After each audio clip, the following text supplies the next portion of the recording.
नमस्कार दोस्तों, स्वागत है आप सभी का टीवी न्यूज़ हरियाणा पर। दोस्तों, जैसा कि आप सभी जानते हैं कि 8 मार्च को महिला दिवस के मौके पर जो विधानसभा सत्र है हरियाणा का, उसमें बजट पेश हुआ है हरियाणा का। और इसी बजट पर चर्चा के लिए हमारे साथ आज जो संयुक्त किसान मोर्चा के नेता हैं कॉमरेड इंद्रजीत, वो हमारे साथ मौजूद हैं। हम इनसे जानेंगे इस बजट के बारे में उनकी राय कि ये बजट जो आम जनता के लिए, जो हरियाणा के किसान हैं उनके लिए कैसा रहेगा।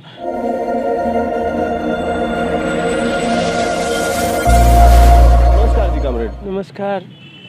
कॉमरेड, अभी बजट पेश हुआ है 8 मार्च को, तो इसमें मतलब ये मुख्यमंत्री जी ने जो कि वित्त मंत्री भी हैं हरियाणा के, उन्होंने इस बजट का गुणगान किया है बहुत ही ज़्यादा, कि ये बता रहे हैं कि ये आम जनता के लिए बहुत ही बढ़िया है, मतलब सब तबकों का ध्यान रखा गया है, हरियाणा की उन्नति में सहायक होगा। तो आपकी क्या टिप्पणी है, मतलब क्या कहना चाहेंगे इसके ऊपर? ये बजट उतना ही निराशाजनक है जितने बीजेपी जेजेपी सरकार के पहले वाले बजट रहे हैं।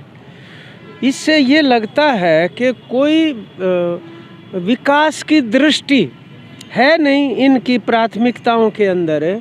और ऐसा भी नहीं है कि कोई बहुत बड़ी आशाएं थी इनसे लोगों को। लेकिन एक बात ज़रूर है कि इतना लंबा किसान आंदोलन भी चला, उधर से मज़दूरों के भी भिन्न भिन्न तबके जो हैं वो भी अपनी आवाज़ उठाते रहे हैं।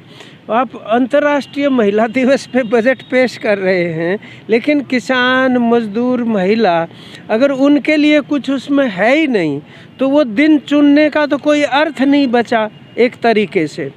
तो कहने का मतलब ये है कि दो चीज़ें हरियाणा में बहुत ही गंभीर रूप से चिंता का विषय बनी हुई है। एक है बेरोज़गारी और दूसरी है महंगाई। आंकड़ों की दृष्टि से दोनों ही समस्याएं भारत में सबसे ऊपर है हरियाणा, इन समस्याओं को देखें तो।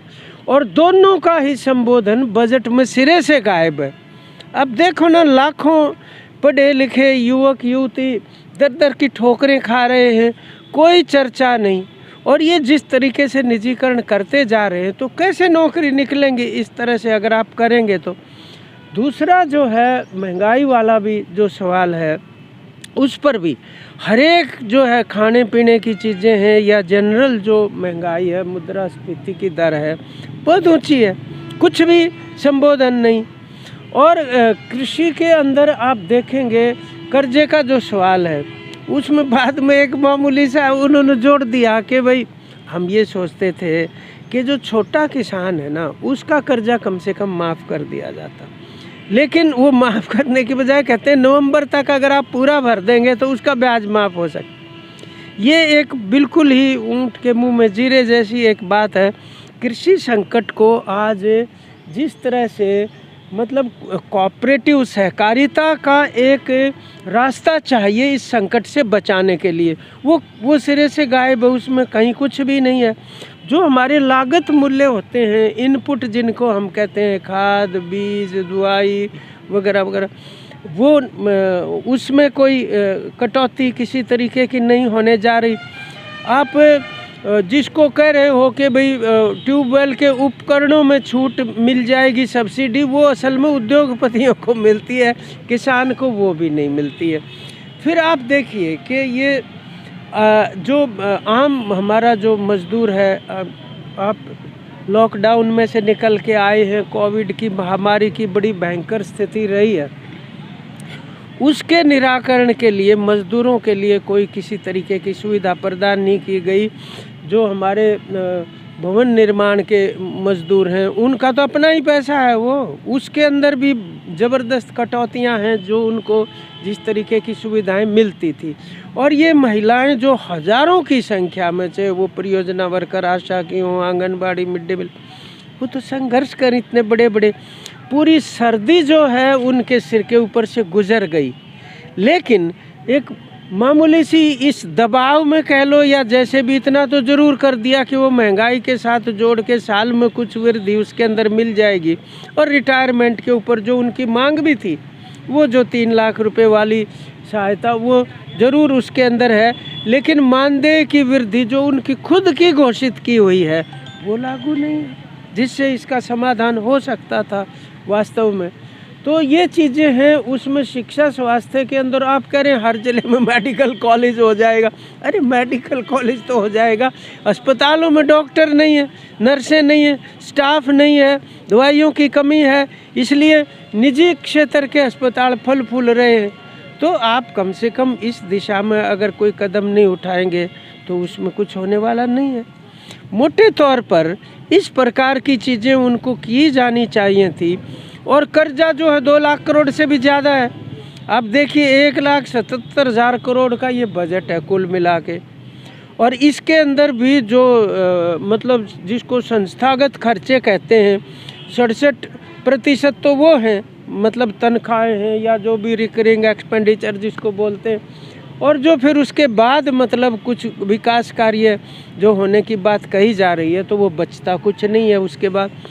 तो ये है एक किसी भी प्रकार की इसके अंदर विकास की दृष्टि गायब है। और न ही इनकी राजनीतिक प्राथमिकताओं में भी ये चीज़ कहीं पर नज़र आ रही है। ये है मोटे तौर पे। तो हम तो ये कह रहे हैं कि भाई इसमें संशोधन होना चाहिए।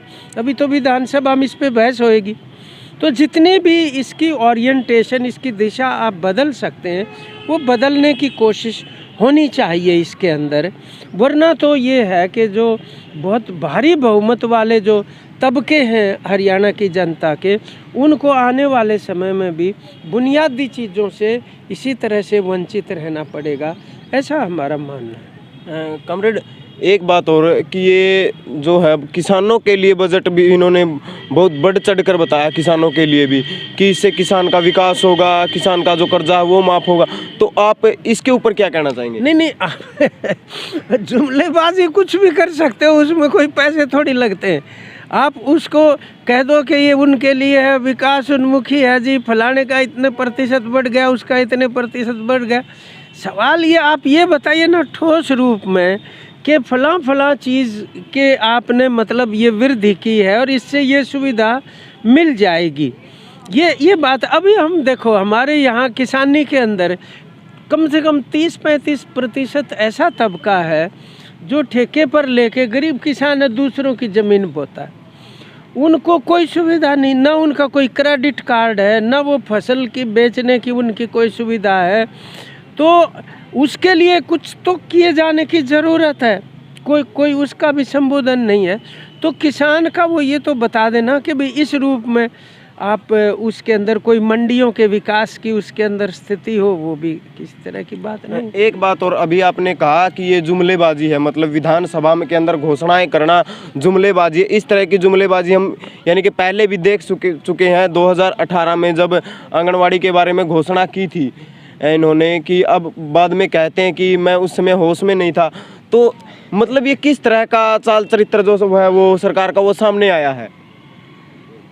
ये ना कारपोरेट सेक्टर की है बीजेपी की सरकारें, और उन्हीं के पक्ष में सारे के सारे मतलब इनके निर्णय हुआ करते हैं। बजट भी उन्हीं के पक्ष में। आप देखो ना कितनी बड़ी गैर बराबरियाँ आप देख रहे हो कि कारपोरेट सेक्टर की आश्चर्यजनक ढंग से उनकी संपत्तियों में वृद्धि हो रही है। राष्ट्रीय संपदा का बहुत बड़ा हिस्सा उनके हाथ में जा चुका है और आम आदमी की वो नीचे की तरफ गिरती जा रही है। मतलब जो उनके ऊपर जो संपदा के ऊपर उनका जो हिस्सा है और उनका जो जीवन स्तर है वो निरंतर गिरता जा रहा है। ये बहुत बड़ी एक समस्या है, इसको दुरुस्त करना ज़रूरी है। तो जो संकटग्रस्त तबके हैं वास्तव में तो उनके लिए तो अस्तित्व का सवाल खड़ा हो गया। आप देखो ना हमारे यहाँ 13 साल से राशन कार्ड नहीं बन रहे, नए परिवार में लोग जुड़ गए हैं, उनके नाम नहीं वहाँ पर जोड़े जा रहे। आपने आवास के लिए कुछ लिख दिया, उसमें है कुछ भी नहीं।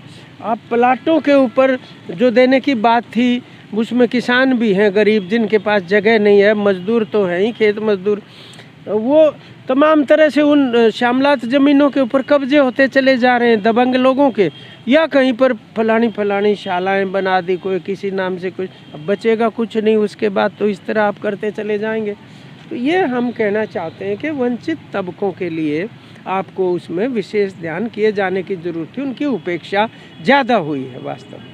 धन्यवाद इंद्रजीत जी, आपने जो हमारे साथ अपने बजट के ऊपर अपनी महत्वपूर्ण राय हमारे साथ साझा की। धन्यवाद।